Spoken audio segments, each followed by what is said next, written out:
Welcome to the crew to our second episode of What Are Your Three, a Channel 3 podcast where myself, Dan Tucker, and my co host, El Ray, will take you through 3 games of discussion with a member of the Channel 3 community.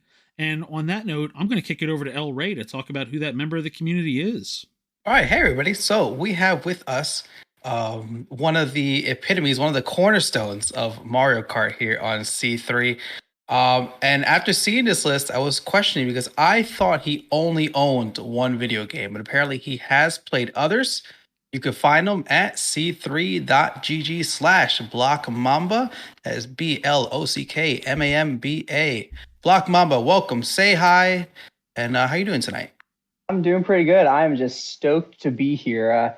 It was awesome to see and watch last week. Following up Bromain, though, I don't quite have the radio voice that he does. So we'll kind of give it our best shot here.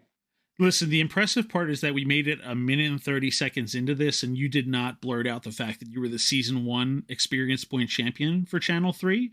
I'm impressed with your humility. You could have pointed out, listen, unlike Bromain, I am the Season 1 champ, but you didn't do it. You high-roaded it, and I'm really impressed by that. So good for you. I'm a very humble guy. Well, we're going to jump into it here, and we're starting with Blockmamba's top 3 games. We're going to start with number 1, which is Super Mario Bros. 3, which is one of the highest rated games amongst all C3 users. Let us know where'd you play it, when did you play it, what makes it your top game? So I spent some time trying to figure out what to do for my top 3, and originally I was going to do just like my 3 favorite games of all time, and I kind of switched those gears up. But however, Super Mario Bros. 3 would have made the list anyway. It's to me one of the all-time greats. First time I ever picked it up was actually at my uncle's house. We'd go visit him in the summers. He has just an insane collection of retro video games. I mean, I was sharing some with you guys earlier, but it's the Ataris, the ColecoVision. I mean, just Intellivision, like everything, Sega, Nintendo, he's got it all. And so just from an early age, me and my brother would go down, lock ourselves in that basement and just pull out the NES and Super Mario Bros. 3 constantly. And so it was really like my first system game that I played and just poured hours and hours into. I mean, I could honestly beat the game. I've beat Bowser probably 150 plus times in that game. For a while there, I would try to do some like speed runs and I'd get it under like 15 minutes with the use of the whistles, obviously. But so it was my first game that I truly dove into and just played the heck out of and grinded. So that's kind of why it just tops my list here for sure. Yeah, I feel like that's an easy one for people of a certain age group, because I know that was the game I got in trouble for just playing way too much when a babysitter was holding the fort down. I remember the heat of the NES as I left it on through the course of the day, because you couldn't. I have to explain to my kids now, you didn't get to save games then. You just had to play it through. The fact that you also said you did it in 15 minutes, whistles or not, that makes my head hurt.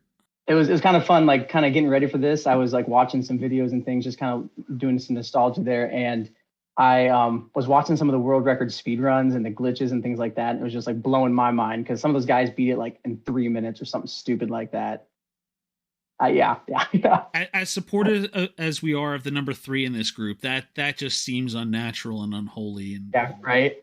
Must be moved on from. So I got a question. So were you player 1 or were you player 2? Were you Mario or Luigi in this mix? So, well, here, I'll answer it like this. My brother was 2 years older than me. Oh, hey, Luigi. Okay, got it. Luigi, got it. Yeah, but it sounds like your uncle didn't have the Bobo controller or anything like that. So you at least had probably a first party. You weren't stuck with the Mad Catz Bobo one. Fun fact, I have never used a Mad Catz controller in my life. You're missing out, let me tell you. I still have. I also I treated my controllers like they're pristine. I still have my original N64, GameCube. I got them all downstairs, but never a Mad Catz in my entire life. Hey, I say that respectfully. As a Rock Band household I live in, they did a great job with the peripherals there, but they had some rough third-party controllers through the years. Yeah. The GameCube Mad Catz, we'd go to friends' houses and they'd be using them. I'd bring my own with me because I couldn't do it. Oh yeah, I had the tiny clear Mad Catz, 2 AAA batteries in the middle of it. That was a special controller on the GameCube. Came in like Special a is pool putting it hustler. nicely. You had the case ready to go. Like you came in with your own pool cue. Is that what it was? You just had like a black attaché case with a custom foam cut for your controller. And we're going to jump in and talk about second game here, Overcooked 2. Let's do a little. We had enough about farming simulators lately. Let's talk about a cooking simulator.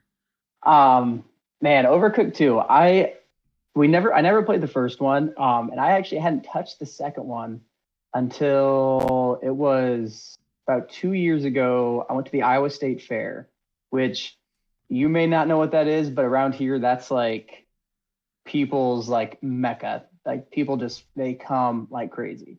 And 2 years ago, the Nintendo, like the truck they take around, was actually at the Iowa State Fair. And so I had a cousin, he was like, hey, we got to go. Like, cool, let's go. And it was actually a pretty sick setup. They had a Splatoon setup with like 8 TVs, 4 on each side playing.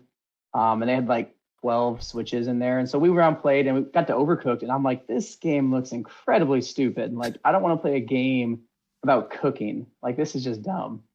And we start playing and it's just absolute chaos. And I loved every second of it. And so if you haven't played Overcooked, first of all, skip the first one, go to Overcooked 2. It's 1,000 times better. And don't let the cooking turn you off because it really has nothing to do with cooking. It's almost like a logic game, kind of like some puzzles, trying to figure out the best and the fastest way to do things. But my favorite part about the game is it is one of the few video games my wife absolutely loves. And so anything I can do to make video games not like my hobby, but our hobby, like I jump on that every single time. And so I've tried with different games across the years. Most of them have been strikeouts. Mario Kart is one she can do, but this one, Overcooked, during the pandemic, we put a solid like 200 hours into it. And not only do we like enjoy it, but like we started kicking butt at it. And so we've now gone through the game and all the DLCs about 4 or 5 times and 4-starred every single level. And we just like grinded it out. It's a blast. So yeah, I can't say good enough things about Overcooked 2. That's impressive that you dove into that with your wife, especially because I would be utterly like, what if something went wrong? Because that's a game like real-time strategy, like jokes about the cooking aside, real-time strategy is the genre I kind of put that into because it's less about the cooking and more about like, how do you move everything around? You're trying to get orders out in time. You're trying to get them out in right sequencing. You're trying to move ingredients. And you got 2 people moving through the kitchen, trying not to crash into each other. You got to really be communicative while you're making it work. That's a dangerous game you dove in on there. I'm not going to lie. There's times that we pissed each other off. That is 100%. Actually, the game we played before that was a game called Snipper Clips, and I hate that game. It is a marriage wrecker. I cannot suggest you play that game ever. But we got into this one and it was a completely different story. I think my favorite moment was my wife. I play a lot of Mario Kart. You guys kind of mentioned that. I love Mario Kart. And I grind the time trials, kind of watch Basic training. A little shout out to Basic. He got one last week. He'll get one this week too. But I grind out those time trials and my wife hates it. She'll sit there and watch me restart like 17 times because if you make a mistake at the beginning or wherever, there's no point in continuing. And so Overcooked, if you're trying to 4-star some of the levels, it's the exact same thing, but she just didn't see it. And I didn't say anything. And one time she was making fun of me for Mario Kart and I had to pause it. And I'm like, okay, listen here. Overcooked 2. How many times do we restart a level because one of us fell off or this? And she was like, no, that's not the same. That's not the same. So I really liked that moment because I kind of like shoved that Mario Kart back right in her face. And so, but Overcooked 2, it has its challenges, but I love that you have to work together. Like if you're not working together, you're not going to pass those levels. And so it's a fun one to do. Be careful with who you play it with, I guess, is a good thing there. So before we go any further, I do have to stop the Snipper Clips commentary because my kids and I had fun with that one. I'll say that it worked for my kids. It's probably a me issue. I like being in control. And so like in games like that, it's board games, same thing with me. Like I know what to do and I struggle not to tell you exactly what you need to do. And so I would do that and she'd be like, she just got mad and then I got mad and it was just not good. Yeah, you're just trying to grab her controller. It goes downhill from there. So, okay, fair enough. All right, so let's talk about game number 3. And this was one where I don't remember, was it you who actually requested this be added to the Channel 3 library? Because it was one of those memories rushing back for me that I forgot Chips Challenge existed. But once I saw the game layout, it just came flooding back to me. So let's talk about Chips Challenge. So Chips Challenge was actually, to my recollection, was one of like the first video games I played. And I've played it in 2 different ways. I actually did play it back to my uncle with the vast amount of retro video games. Is one of his things is the Atari Lynx. And I freaking love that thing. It is so much fun. As a kid, I loved it because it has like the feature where you can like flip the screen upside down. And like it was just so cool. And so that was my first thing of it. But then we got it on our PC at my house. And it was a game that my parents loved letting us play. Because not only is it a blast, but it is straight logic puzzles. That's the whole thing. And for those of you that don't know what Chips Challenge is, 1, it's free on Steam. So I would highly recommend going and downloading it. After I suggested on Channel 3, I actually went to check. I'm like, yeah, I haven't played this in a while. Free on Steam, downloaded it. I think I'm on level like 95 right now. So I've been like playing it whenever I get some time. One thing I did not know as a kid, I'm pulling it up right now really quick, sorry, is the plot of Chips Challenge. We just jumped in and started playing. And so the plot of Chips Challenge, I'm just going to read it off here really quick. The premise of the game is that a high school nerd, Chip McCallahan, has met Melinda, the mental marvel, in the school science laboratory and must navigate through Melinda's clubhouse, a series of increasingly difficult puzzles, in order to prove himself and gain membership to the very exclusive Bit Busters Club. I never knew there was a backstory to this game, I'll be honest, until, gosh, it would have been like a couple of years ago. I was like messing around with it and saw it, and I was like, okay, that's really cool. Yeah, I mean, it's a little bit more than the Atari era of like 3 dots and a couple triangles and some things being shot across the screen. You find out there's like an 8-page novella that comes along with the instruction manual, but yeah, you don't have that anymore with games today. You don't get that 8-page breakdown of what the story is, of what the 3 dots are. Yeah. Again, Chip's got a little more going on to it than that, but yeah, it does. And like I said, the one thing I don't like about the version on Steam, it's like the updated version. Which has changed all of like the looks of the layout, the characters, the enemies, things like that. So it doesn't quite have the nostalgia factor that I wish it did still, but it's still just a classic game. Same levels, just change the looks of them. It was one, like you said, you didn't have to worry about getting in trouble for. I want to say I played it in the school my mom taught in at that point.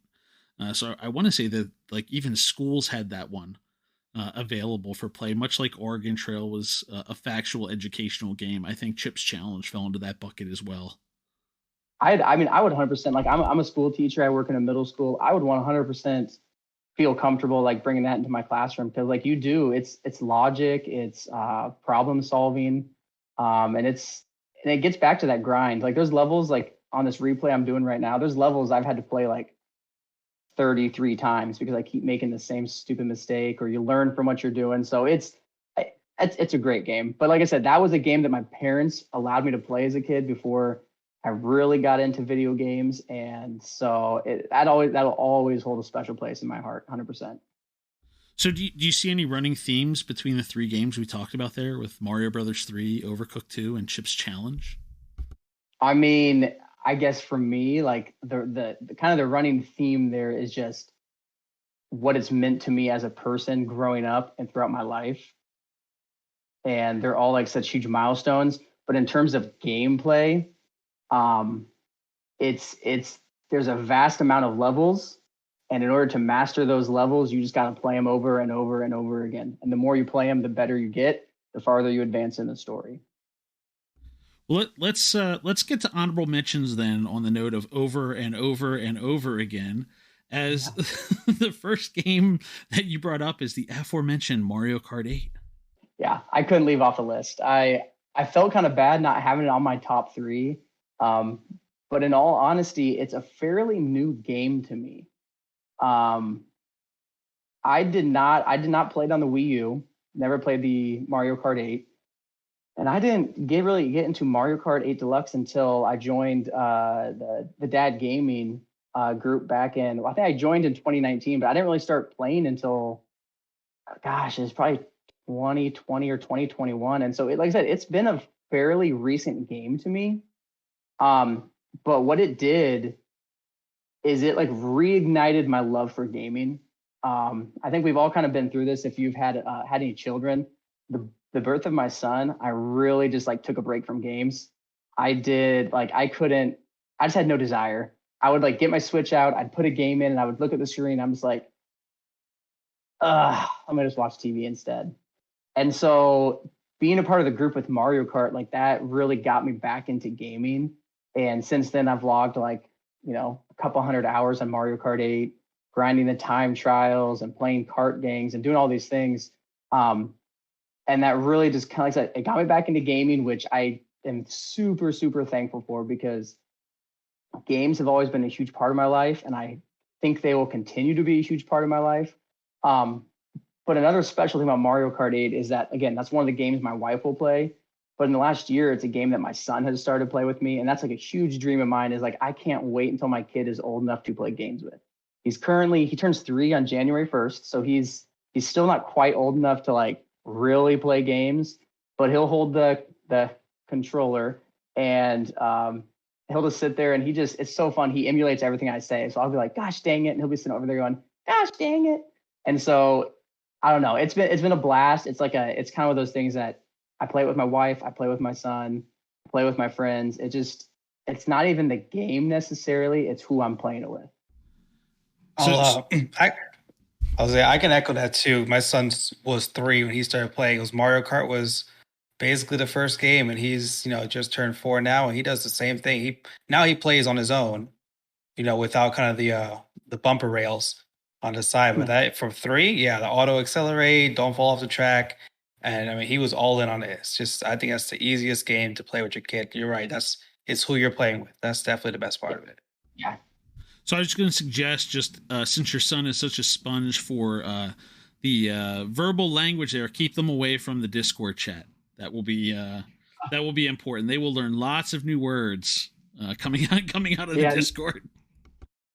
Yeah, no, he will not hear anything from me, and nor will he be on Discord anytime soon. All right, so the next game of your honorable mentions is Dread Halls VR, and I have questions because I have an Oculus. And I played the VR games. I've played these kind of like dungeon crawler ones. And I told you, I took about 10 minutes before deciding that I do not want to have a virtual reality version of horror games. So you gotta let me know how this one made it to the honorable mention list. So the Oculus Quest was my first real jump into VR. I did like the old like goggles where you put your phone in and you can like do the different like roller coasters and things like that. And it's kind of cool, but kind of gimmicky. But I got the Quest, and I have the Quest 2. And oh my gosh, it was a game changer. Like, it's just incredible. And there's like the classic Beat Saber and Super Hot and all these different things that are great games. I love them. But Dread Halls, it's just, I don't know. It's kind of hard to explain. I do love horror things. I love horror movies. I love horror games. I love doing that kind of stuff. I love jump scares. Huge part of my childhood was me hiding in closets, jumping out at my parents when they'd get home and like scaring the crap out of them. As I got older, I stopped because I started thinking, what if I gave him a heart attack? Like, how would I feel? But anyway, that's beside the point. So Dread Halls was, a friend introduced it to me, and it was like a $10 game on Oculus. And I'm like, oh, I'm gonna give this a try. And the interesting thing about this game is you don't have any weapons. You can't fight or anything like that. It's simply you walking through these mazes, trying to collect things. And so you have lights, you have to pick locks on the doors, you have to do those types of things, collect money, collect different things. But all you can do is run. And there's so many different enemies you'll face. My favorite thing about the Oculus in general is you can kind of cast it up to the screen so everyone else can see what you're seeing. And to me, like that's a must. That's a must because it makes it so much better. And so one of my favorite memories of this Dread Hall game was actually another Channel 3 member. His name is What. He was over at my house one time. We were high school buddies. He was over at my house and a couple other people. And we were had it cast up the screen, and he was doing dread hauls. And he walks into a room, and he sees a gargoyle statue in front of him. Okay? He turns to the side, looks around the room, nothing else, turns back, gargoyle statue's gone. And he just verbally is like, oh crap. So he turns to run out of the room. So he turns around, and right in front of him is the gargoyle. And he just takes off. And I don't mean in the game. He takes off running across my basement, and I see him streaking towards my TV, and my life flashes before my eyes. Luckily, he like hits the table, falls on the couch, falls on the floor, and we're just cracking up laughing. And he takes the headset off, and he was just like, "Oh my God." And so it's such a fun game. But it was like my first introduction to VR. And so I've played lots of VR horror games, and there's some really good ones, but Dread Halls is just a fun one because you don't have to fight. You're not doing anything like that. It's just going around searching, and you'll just have so many jump scares in that game. It's a blast. Yeah, I gotta say, if you don't have an Oculus, pick one up. They really put you in the game. And if you're watching on the screen, the screen is not as scary as actually being in it. I can tell you that. You watch the screen and think, whatever, that's not a big deal. You put that headset on, man, you feel it. You're there. All right. Well, it's so weird. It's so weird about the screen. Like, even if you're watching like Beat Saber, I remember watching the first time Beat Saber on the screen. It looks ridiculous. You're like, there's no way I could do that. But then you put the goggles on, and you're fully immersed, and it's just a whole different thing. It's a whole different thing. All right. So the last game on your honorable mentions, it's kind of like the precursor to VR in a sense. And it's the Wii Sports and the Kinect Sports, which was the extension for Xbox 360 that eventually came out too. So tell us about those two there. So this made the list really for one main reason, and that's the fact that is the only game in like my history of gaming that my entire family has played together. And so only game I think I've ever seen my mom play. That was a game my dad would play, my sister would play. We'd all get together in our basement. We had it hooked up to our projector in our basement, and we would play Wii Sports and Kinect Sports. And so just right there, like it was kind of gave birth to the motion controls, the motion games, and they weren't perfect. They were far from perfect. Those Wii Sports games were absolutely ridiculous. Kinect was super glitchy at times, but they were a blast. Like they were just an absolute blast. And we had so much fun in our basement playing Wii Sports and Kinect Sports that those are some of those memories that I'll never forget. And to me, that's what like gaming's all about. It's the people you're playing with. I love single player games. I love Zelda. I love Mario games. But my favorite memories of gaming is playing LAN party Halo in my basement with my friends. It's playing Wii Sports with my family. And so those are the things that stick with me the most.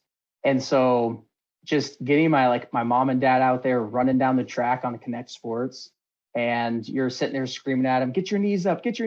And like, it was so much fun, glitchy as heck, but a blast at the same time.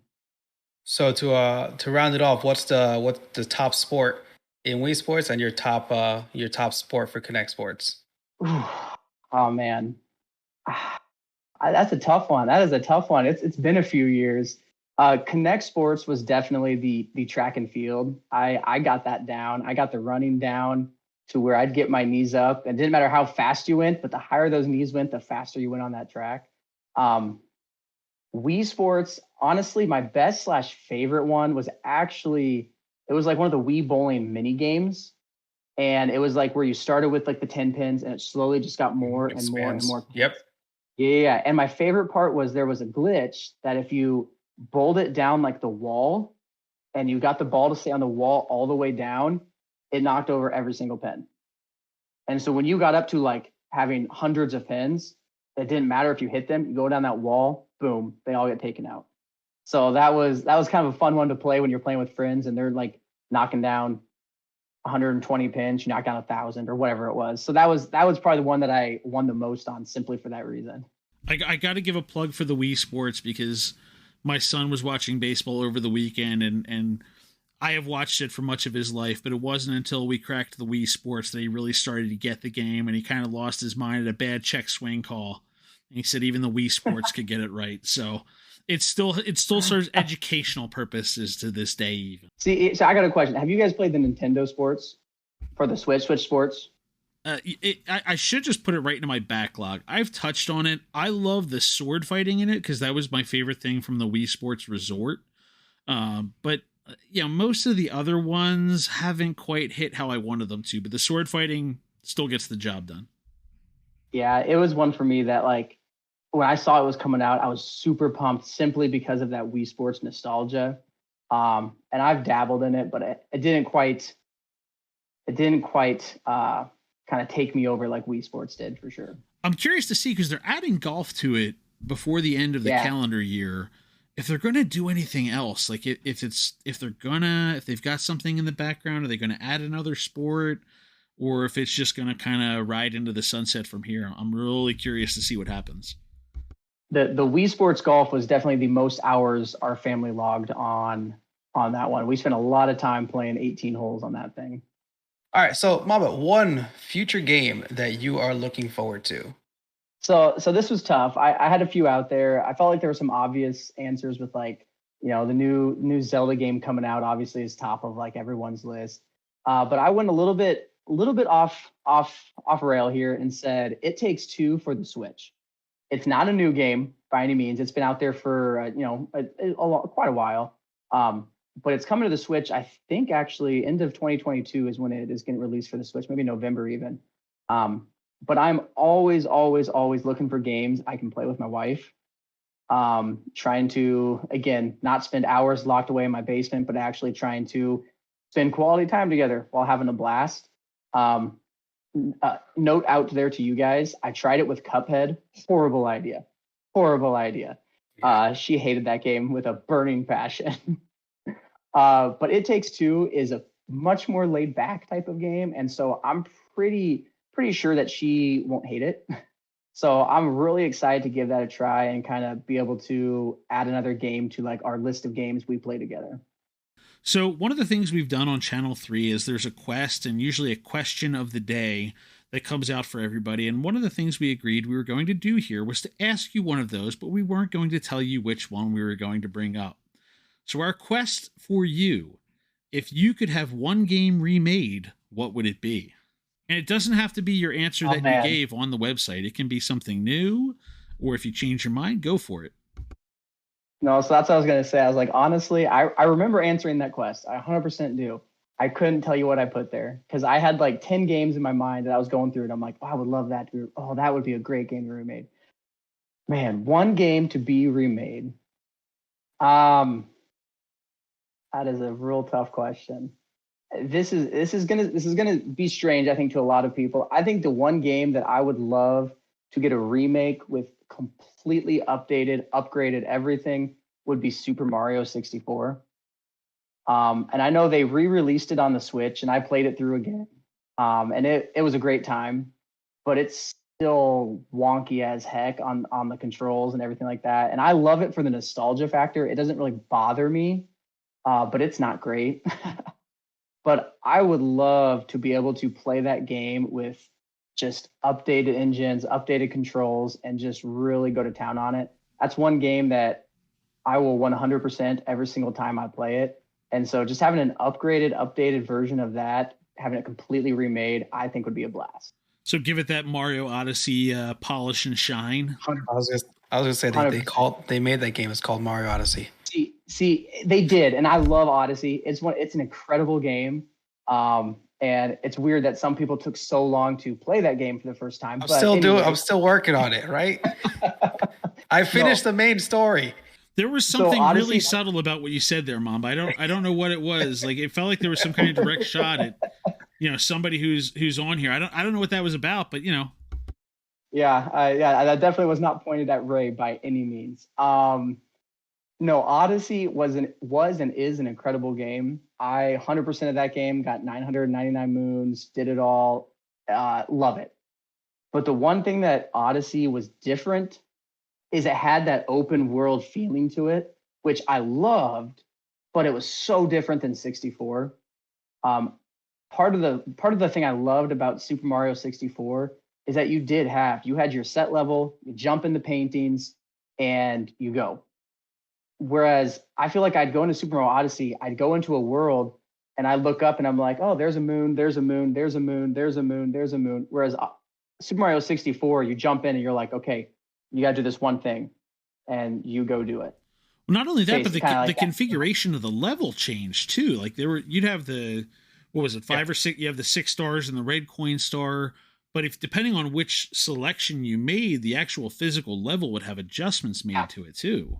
Yep. Mm-hmm. Yeah, the cannons are different. The balls rolling down the mountains are different, and so yeah, it changed depending on what you were supposed to be doing. Now you could still go off course and get different stars while you were there. But yeah, 100%. Yeah, for sure. All right. Well, we have made it to the end of our episode here. Thanks again to Blockmamba. You can check them out, c3.gg/Blockmamba. All the links are there. Channel 3 is this is where it's at. We've got more episodes coming out. Web episodes are dropping Wednesdays at 6:03 a.m. on all your local podcast feeds, whether that's Spotify, Google, or Apple. And again, you find us at c3.gg/podcast. Thanks, Mamba. Thanks, Dan, for putting this all together as always. And we'll see you all next time.